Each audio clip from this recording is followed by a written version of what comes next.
শাপলা চত্বরে হেফাজতে ইসলামের কর্মীদের উপর আলেম উলামাদের উপর গুলি করে সেখান থেকে স্বৈরাচারের পতন শুরু হয়ে ছাত্র জনতার হাতে নিষ্পেষিত হয়েছে বলে মন্তব্য করেছে হেফাজতে ইসলাম বাংলাদেশ। এই পতনটা আমরা যেটা দেখেছি সেটা শুরু হয়েছে 2013 সালের 5 মে শাপলা চত্বর থেকে। হেফাজতে ইসলামের কর্মীদের উপর তসবিরত তাহাজ্জুদরত আলেম উলামাদের উপর গুলি করে সেখান থেকে এই স্বৈর শাসকের পতন শুরু হয়ে 5 আগস্ট ছাত্র জনতার হাতে তারা নিষ্পেষিত হয়েছে। শুক্রবার 9 আগস্ট বিকেলে রাউজান ডাক বাংলোর সামনে হেফাজতে ইসলাম বাংলাদেশ রাউজান শাখার উদ্যোগে আয়োজিত শান্তি সমাবেশ ও বিক্ষোভ মিছিল শেষে সংক্ষিপ্ত সমাবেশে সংগঠনটির নেতৃবৃন্দ এই মন্তব্য করেন। বক্তারা আরো বলেন, যারা ইসলাম ও আলেম উলামাদের বিপক্ষে গিয়েছিল তারা সময়ে সময়ে ক্ষমতাচ্যুত হয়েছিল।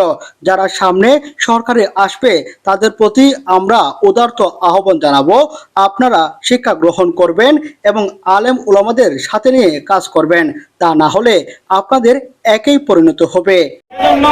যারা সামনে গভর্নমেন্টের মধ্যে আসবে তাদের প্রতি আমি উদাত্ত আহ্বান জানাবো, আপনারা শিক্ষা গ্রহণ করবেন এবং সবসময় আলেম উলামাদেরকে সাথে নিয়ে কাজ করার চেষ্টা করবেন, না হয় আপনাদের পরিণতি একই হবে ইনশাআল্লাহ। এর আগে শুক্রবার বিকেল 4টায় রাউজান সাইদুর সোহাদা মাদ্রাসার সামনে থেকে মিছিল শুরু হয়ে জলিল নগরস্থ রাউজান প্রেস ক্লাব কার্যালয়ের সামনে হয়ে মুন্সিরঘাটা ঘুরে রাউজান উপজেলার ডাক বাংলোর সামনে গিয়ে শেষ হয়।